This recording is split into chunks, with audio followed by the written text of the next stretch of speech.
கரைக்கணம் இன்றியே கடல் நிலை செய்தீர்.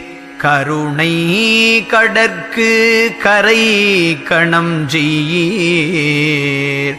உரைக்கணவாத உயர்வுடையீர் என் உரைக்கணவிப்பல உதவி செய்கின்றீர். வரைக்கண என் குண மாநிதியானீர்.